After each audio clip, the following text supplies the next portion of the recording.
दोस्तों नमस्कार, मैं ओंकार सर स्टडी 99.91 में आपका स्वागत करता हूं। और आज जो है मैं वीडियो जो है लेकर आया हूं प्राचीन भारतीय इतिहास के साहित्यिक स्रोत का तीसरा भाग। तो आइए देखते हैं कि साहित्यिक स्रोत के तीसरे भाग में क्या है। जैसा कि हमने जो है इसके पहले वाले वीडियो में धार्मिक स्रोतों पर जो है काफ़ी कुछ हमने बता रखा है।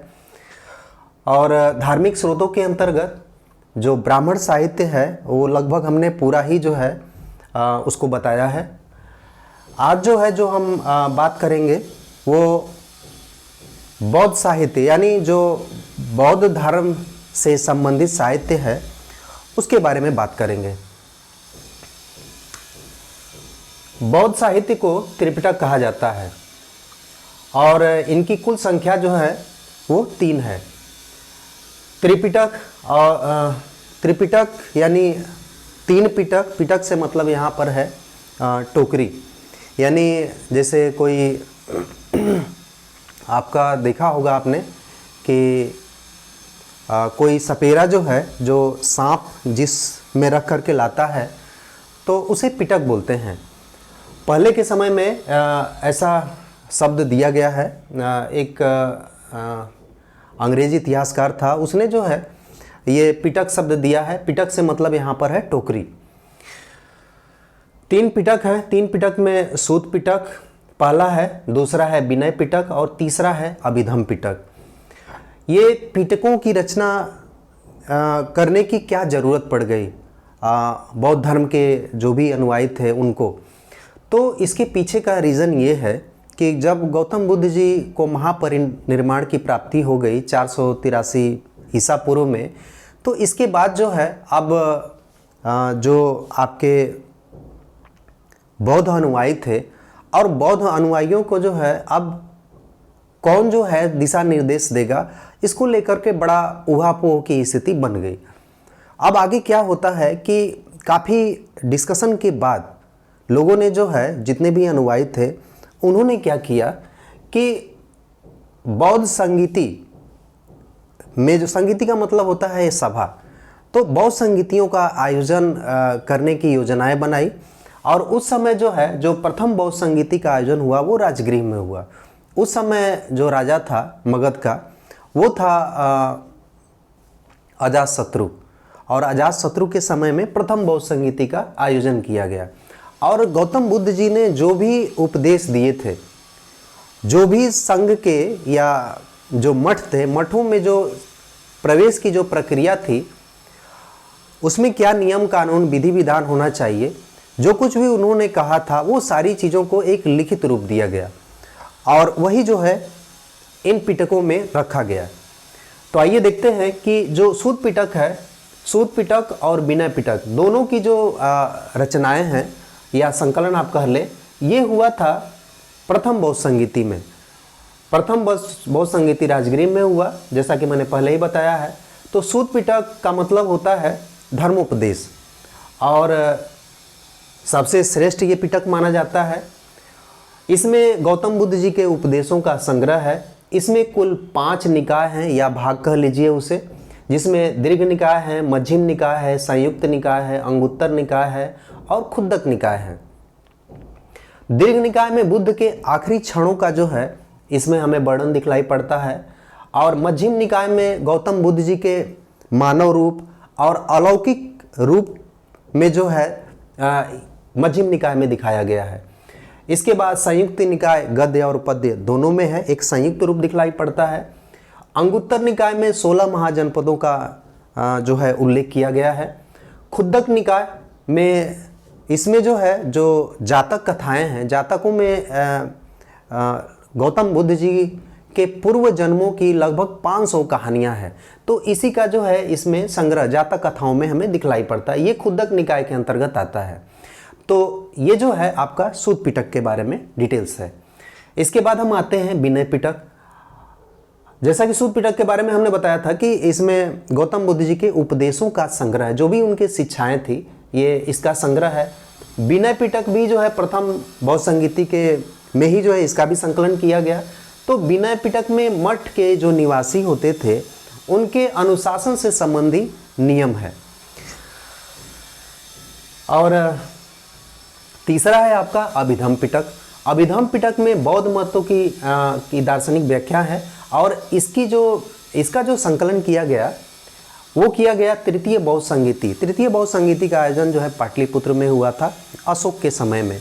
और यहाँ पर हीनयान और महायान के बीच में काफ़ी खींचतान हो गया था। हीनयान और महायान दो संप्रदाय हैं गौतम बुद्ध जी के, और उसमें एक जो है जो हीनयानी थे वो चाहते थे गौतम बुद्ध जी जैसे रहते थे सिंपल से तरीके से वैसे रहें। महायानी चाहते ये थे कि हम गौतम बुद्ध जी के मूर्तियों की पूजा करें और आधुनिक तरीके से रहें, जैसा समाज में परिवर्तन हो रहा है उसी तरीके से अपने को ढालें। तो यहाँ पर क्या है कि अभिधम पिटक में जब दोनों में तनाव की स्थिति पैदा होती है तो उनके उपदेशों का यहाँ पर क्या किया जाता है कि दार्शनिक व्याख्या कराई जाती है। तो कहीं ना कहीं तृतीय बौद्ध संगीति में अशोक जो है ये जो दो संप्रदायों में काफ़ी तनाव की स्थितियाँ पैदा हो रही थी, विभाजन का रूप पकड़ लिया था, उसको जो है काफ़ी हद तक उसने रोक दिया और जो उनके उपदेश थे उसकी दार्शनिक व्याख्या कराया। आगे आते हैं, ये सभी के सभी जो है जो पिटक हैं वो आपके पाली भाषा में हैं। पाली भाषा में अन्य बौद्ध ग्रंथ भी हैं जैसे मिलिंद पन्नो, ये प्रथम सदी का ग्रंथ है और इसमें यूनानी नरेश मिनेंडर जिसे मिलिंद कहा गया है और बौद्ध भिक्षु नागसेन के मध्य वार्तालाप का वर्णन इसमें दिखलाई पड़ते हैं। तो कहीं ना कहीं इतिहास से संबंधित इसमें भी हमें बहुत सारी जानकारियाँ प्राप्त होती है। सिंघली साहित्य जो श्रीलंका के साहित्य कहे जाते हैं जिसमें आता है दीपवंश और महावंश, इसमें श्रीलंका के राजा और मगध के राजाओं का वर्णन दिखलाई पड़ता है। अशोक के बारे में काफ़ी कुछ जानकारियाँ प्राप्त हो जाती है सिंघली साहित्यों के बारे में। साथ ही साथ सिंघली साहित्यों में ही कहा गया है कि अशोक ने अपने 100 भाइयों की हत्या करके और मगध की राजगद्दी पर बैठा था। तो काफ़ी कुछ जानकारियाँ इससे प्राप्त होती है और श्रीलंका से भारत के संबंध उस समय कैसे थे इसके बारे में भी जानकारी प्राप्त होती है। इसके बाद आते हैं बौद्ध साहित्य आगे जो है संस्कृत भाषा में भी रचे गए जिसमें महावस्तु, ललित विस्तार ये बुद्ध के जीवन के बारे में उल्लेख करता है। दिव्यावदान, परवर्ती मौर्य और शुंग वंश के बारे में जानकारियां देते हैं। परवर्ती मौर्य का मतलब होता है कि मौर्यों के बाद के जो मौर्यों के बाद का जो काल है उसको बोलते हैं परवर्ती मौर्य। अश्वघोष की जो रचना है वो बुद्ध चरित्र, सौदरानंद, सारिपुत्र प्रकरण, ये इसमें जो है अश्वघोष की जो रचनाएं हैं उन रचनाओं में प्रथम ये जो 2 रचनाएं हैं ये महाकाव्य हैं जिसमें बुद्ध चरित्र और सौदरानंद, और सारिपुत्र प्रकरण ये जो है एक नाटक है। तो इसमें क्या है कि हमें कनिष्क के बारे में जानकारियाँ प्राप्त होती है। कनिष्क के समय में ही अश्वघोष था और इसने जो रचनाएं की विशेष रूप से मौर्योत्तर काल में हम देखें तो काफ़ी कुछ जानकारियां हमें प्राप्त होती है इतिहास के बारे में।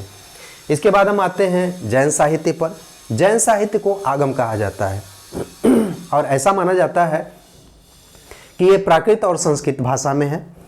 प्राकृत हमारे यहाँ की सबसे प्राचीन भाषा थी, इसके बाद आपका संस्कृत हमें दिखलाई पड़ती है, पाली भी है। इसकी रचना जो है आगमों की जो रचना किए थे वो श्वेतांबरों ने किया था। यानी देखा जाए तो जैन धर्म में 2 संप्रदाय दिखलाई पड़ते हैं, एक एक दिगंबर और दूसरे श्वेतांबर। दिगंबर जो है वो पुरानी पद्धतियों पर चलने वाले थे, लेकिन जो श्वेतांबर थे वो जो है श्वेत वस्त्र धारण करते थे और आधुनिक तरीके से रहना चाहते थे। तो श्वेतांबरों ने ही जो है आगम साहित्यों की रचना की थी जिसमें 12 अंग, 12 उपांग, 10 प्रकीर्ण और 6 जो है छंद्र सूत्र है। अचरांग सूत्र में जैसे आप वहाँ पर देखे थे कि सूत पिटक में जो है धर्मोपदेश है, उसी तरीके से यहाँ पर क्या है कि अचरांग सूत्र में विधि निषेध है। जैसे संघ में या मठों में जो भी अनुयायी आते थे, जैन अनुयायी, तो उनके प्रवेश के काफ़ी कुछ नियम वगैरह होते थे, तो उसके बारे में यहाँ पर जो है दिया गया है अचरांग सूत्र में। और यहाँ पर देखें तो विनय पिटक में बौद्ध धर्म में ये दिखलाई पड़ता है। इसके बाद भगवती सूत्र है। भगवती सूत्र में महावीर स्वामी के जीवन से संबंधित बहुत सारी शिक्षाएं हमें दिखलाई पड़ती है। तो अगर हम इसे टैली करें तो यहाँ पर हम देखते हैं कि विनय पिटक में आपके जो गौतम बुद्ध जी हैं उनकी जो सूत पिटक है उनमें जो है धर्मोपदेशों का उल्लेख है, और यहाँ पर जो है भगवती सूत्र में जैन धर्म में इसमें जीवन शिक्षाएं से संबंधित तो काफ़ी कुछ मिलता जुलता ये है। अब हम आगे बढ़ते हैं। आगे जो है वो लौकिक साहित्य के बारे में बात करेंगे। लौकिक का मतलब होता है जो सांसारिक साहित्य है, जो अधार्मिक थे। अधार्मिक क्योंकि धार्मिक साहित्य के बारे में हम लोगों ने बात कर लिया, जिसमें ब्राह्मण साहित्य थे, इसके बाद बौद्ध साहित्य, फिर जैन साहित्य। अब इसमें हमारा अगला स्टेप आता है अधार्मिक साहित्य। अधार्मिक साहित्य में लौकिक साहित्य भी इसे बोलते हैं, समसामयिक या ऐतिहासिक साहित्य। लौकिक साहित्य का मतलब जो सांसारिक हो, जो इस संसार से रिलेटेड हो, तो उसी को लौकिक साहित्य कहते हैं। इसमें जो है सबसे पहले आता है कौटिल्य का अर्थशास्त्र। कौटिल्य के अर्थशास्त्र में 15 अधिकरण है, 180 प्रकरण है और 150 अध्याय है। ये चंपू शैली में ग्रंथ है, लगभग 6000 इसमें मंत्रों की संख्या है। इसके रचनाकार कौटिल्य है और ये राजनीतिक और प्रशासनिक ग्रंथ है। इसमें मौर्य वंश के बारे में जो है विस्तृत जानकारियाँ प्राप्त होती है। दूसरे नंबर पर आते हैं, ये है मुद्रा राक्षस, जो विशाख दत्त की रचना है। 5वीं सदी का जो है ये ग्रंथ है और मौर्य वंश के बारे में विस्तृत जानकारी मिलती है। चंद्रगुप्त मौर्य और कौटिल्य के क्या संबंध थे, इसके बारे में अच्छी जानकारी इसमें मिलती है। साथ ही साथ चंद्रगुप्त मौर्य की वंशावलियों के बारे में भी बताया गया है। इसमें कहा गया कि वो ब्रिसल उसे कहा गया। ब्रिसल का मतलब निम्न कुल से जुड़ा हुआ है। निम्न कुल से बताया गया है कि मौर्य वंश जुड़ा हुआ था। नंदों के पतन के बारे में भी जानकारी इसमें मिलती है। नेक्स्ट आते हैं पढ़नी की अष्टाध्यायी और इस पर पतंजलि का महाभाष्य। ये व्याकरण ग्रंथ है और व्याकरण ग्रंथों में भी जो है कहीं ना कहीं बहुत सारे ऐसे शब्द हैं जो काफ़ी कुछ जो है इतिहास में हमें जानकारियाँ दे देते हैं। जैसे व्यापार से संबंधित बहुत सारे, जैसे सृष्टि हुआ, निगम हुआ, ये सब जो शब्द मिलते हैं तो कहीं ना कहीं हमें जो है इतिहास से बहुत सारी जानकारियाँ इन शब्दों से भी मिल जाती है। इसके बाद आते हैं चौथा गार्गी संहिता। गार्गी संहिता प्रथम सदी का ग्रंथ है और इसमें यूनानी आक्रमण से संबंधित हमें जानकारियाँ प्राप्त होती है। पांचवा है मालविकाग्निमित्रम। ये जो है कालिदास की रचना है, 5वीं सदी का ग्रंथ है। गुप्त काल में कालिदास थे। इनकी और भी बहुत सारी रचनाएं हैं, जैसे रघुवंशम है, अभिज्ञान शाकुंतलम है, ऋतु संहार है। मालविकाग्निमित्रम में शुंग वंशीय जो राजा था पुष्यमित्र शुंग और उसके पुत्र अग्निमित्र के बारे में जो है काफ़ी कुछ जानकारियाँ प्राप्त होती है। और इसमें शुंगों और यवनों के बीच में जो संघर्ष हुआ था उसका भी विस्तृत इसमें विवरण प्राप्त होता है। हर्षचरित ये बाणभट्ट की रचना थी और 7वीं सदी का ये ग्रंथ था जो पुष्यभूति के राजा हर्षवर्धन थे, उसके इतिहास के बारे में हमें जानकारियाँ प्राप्त होती है। सौप्रवाल व दत्तम 3री सदी का ये ग्रंथ था जिसके रचनाकार थे भास और इसमें जो है वत्सराज उद्दयन और चंड प्रदोत के बारे में हमें जानकारी प्राप्त होती है। मंजूश्री मूलकल्प ये बौद्ध साहित्य है और ये 8वीं सदी का है। इसमें बौद्ध धर्म के महायान शाखा से संबंधित काफ़ी कुछ इतिहास के बारे में जानकारियाँ प्राप्त होती है। शूद्रक का मृच्छकटिकम। मृच्छकटिकम का मतलब होता है कि मिट्टी के खिलौने और इसमें जो है समाज के गुप्तकालीन जो संस्कृति का वर्णन इसमें काफ़ी कुछ दिखलाई पड़ता है। यानी सांस्कृतिक, धार्मिक, राजनीतिक, कला, साहित्य सबके बारे में जानकारियाँ लगभग इसमें मिल जाता है। इसके बाद हम आते हैं नवसाहसांक चरित। ये 11वीं सदी का ग्रंथ है और इसमें जो है नवसाहसांक चरित के जो रचनाकार थे वो पद्मगुप्त थे और इसमें परमार वंश के राजा सिंधु राज के इतिहास के बारे में जानकारी प्राप्त होती है। इसके बाद हम आते हैं राजतरंगिणी जो 12वीं सदी का ग्रंथ है। काफ़ी प्रसिद्ध ये ग्रंथ है, ऐतिहासिक ग्रंथ था ये और ये कल्लड़ कृत था जो कश्मीर का कवि था और इसमें इस ग्रंथ में लगभग ये 8 तरंग है, 8 भाग कह सकते हैं और लगभग जो है 7684 के आसपास इसमें जो है मंत्रों की संख्या है और लोहार वंशी राजा हर्ष का राजदरबारी कवि जो है कल्हड़ था और इसमें कश्मीर के इतिहास का विस्तृत वर्णन किया हुआ है। ऐसा कहा जाता है कि इसने बिल्कुल एक सच्चा इतिहास लिखा हुआ है। इसके बाद हम आते हैं विक्रमादेव चरित। 11वीं सदी का ये ग्रंथ है। कश्मीरी जो कवि था बिल्हड़, और इसी ने विक्रमादेव चरित की रचना की थी। और चालुक्य राजा विक्रमादित्य षष्ठ के बारे में इसमें जानकारियाँ प्राप्त होती हैं। कुमारपाल चरित, ये हेमचंद्र सूरी की रचना है जो जैन कवि था, और इसमें लगभग 20 सर्ग हैं। 20 सर्गों में 12 संस्कृत में है और 8 जो है प्राकृत भाषा में है, इसीलिए इसे द्वाश्रय काव्य भी कहा जाता है। इसमें चालुक्य शासकों के इतिहास का विशेष रूप से वर्णन है। कुमारपाल यानी कुमारपाल के बारे में वर्णन है।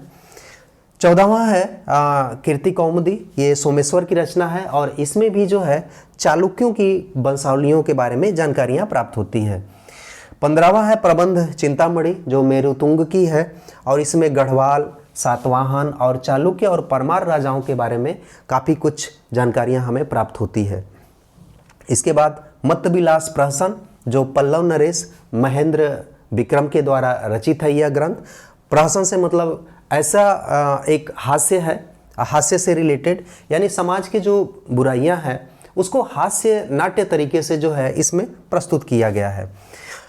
17वां है अवंती सुंदरी कथा, ये दंडीकृत रचना है, और इसमें भी पल्लव नरेशों के बारे में ही यानी पल्लवों के इतिहास के बारे में जानकारियां प्राप्त होती है। पृथ्वीराज विजय जयानक भट्ट का, और पृथ्वीराज रासो चंद्रबरदाई कृत है।